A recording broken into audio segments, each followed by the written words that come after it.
Israel पर Hamas के हमले के बाद से ही लगातार जंग जारी है। दरअसल इजराइल हमास को जड़ से मिटाना चाहता है। आखिर क्या है हमास का इतिहास और कैसे ये इजराइल के लिए खतरा बना? आइए इस वीडियो के माध्यम से हमास के पूरे स्ट्रक्चर को समझते हैं। हमास यानी हरकत अल मुकावमा अल इस्लामिया।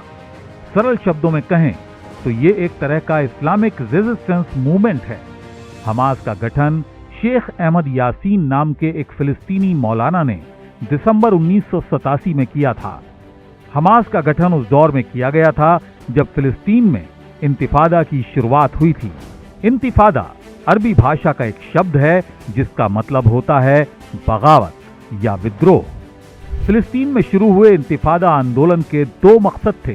पहला, इजराइल से आजादी हासिल करना और दूसरा, वेस्ट बैंक, गाजा और पूर्वी यरूशलेम को इजरायली कब्जे से मुक्त करवाना। हमास ने अपने गठन के एक साल बाद साल 1988 में अपना चार्टर जारी किया।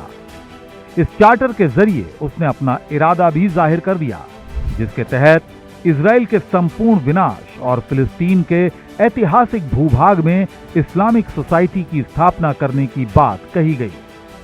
साल 1992 में हमास ने आर्म डिपार्टमेंट का गठन किया और साल 1993 से लेकर साल 2005 तक हमास ने इजराइल पर कई आत्मघाती हमले किए। कभी बस में, कभी कार में, कभी बाजारों में। हमास ने कई सुसाइड अटैक्स किए। साल 1997 में अमेरिका ने हमास को आतंकवादी संगठन घोषित कर दिया। यही वो दौर था जब इजराइल और गाजा पट्टी में रह रहे हमास ग्रुप के बीच कट्टरता बढ़ जाती है।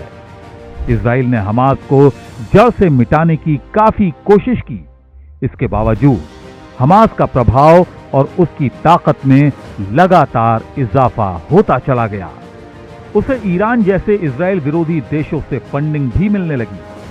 हमास ने इजराइल के ऊपर जमकर सुसाइड धमाके और बम ब्लास्ट किए।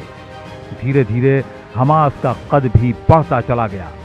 हमास ने साल 2006 में गाजा पट्टी से इजराइल पर रॉकेट हमलों की शुरुआत की। इसी साल हमास ने गाजा में तख्ता पलट किया और साल 2007 तक गाजा पट्टी पर पूरी तरह से हमास का कब्जा हो गया। तब से गाजा पट्टी में हमास की सरकार है, जहां कनाडा, यूरोपीय संघ, इजराइल, जापान और संयुक्त राज्य अमेरिका ने हमास को आतंकवादी संगठन का दर्जा दिया है। वहीं ब्राजील, चीन, मिस्र, ईरान, नॉर्वे, कतर, रूस, सीरिया और तुर्की जैसे देश इसे आतंकवादी संगठन नहीं मानते। हमास की राजनीतिक कमान फिलहाल इस्माइल हानिया के हाथों में है और वो कतर की राजधानी दोहा से इस संगठन को ऑपरेट कर रहे हैं। हमास के कुछ मेंबर्स तुर्की से भी काम करते हैं। अब बात करते हैं इसकी गवर्निंग बॉडी के स्ट्रक्चर की। हमास के पास कुल मिलाकर 13 विंग हैं, जो पॉलिटिकल, मिलिट्री और सामाजिक मुद्दों को देखती है। हमास से जुड़ी सामान्य नीतियों को पोलित ब्यूरो चलाता है। वहीं गाजा पट्टी और वेस्ट बैंक में जहां जहां हमास का कब्जा है, वहां पर जमीनी मुद्दों की देखरेख का काम स्थानीय कमेटियों के पास होता है। पोलित ब्यूरो, शूरा council, delegation on board, West Bank affairs, imprison members affairs, Gazan affairs, फिलिस्तीन diasporic affairs, social welfare, Izzuddin al Qassam brigade, independent operating cell, Hamas government, मंत्रालय, लोकल अथॉरिटी और सिक्योरिटी फोर्स, ये सभी Hamas के हिस्से हैं। Hamas का सबसे प्रमुख हिस्सा है पोलित ब्यूरो। पोलित ब्यूरो में 15 सदस्य होते हैं। ये सदस्य संगठन की अलग अलग विंग के प्रमुख हैं, जो हमास की रणनीति भी बनाते हैं।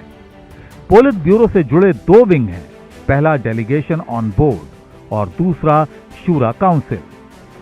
शूरा काउंसिल एक प्रकार की कंसल्टिंग बॉडी है जो पोलित ब्यूरो के सदस्यों को चुनती है। शूरा काउंसिल से जुड़ी 4 विंग हैं।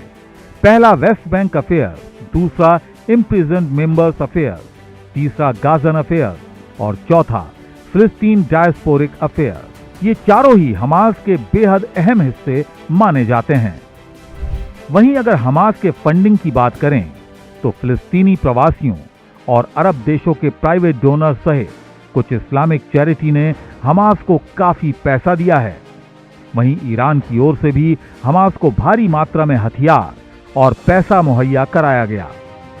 एक अनुमान के मुताबिक ईरान हमास को सालाना 830 करोड़ रुपए की मदद देता है। ईरान के अलावा तुर्की और पाकिस्तान की ओर से भी हमास को काफी मदद जाती है।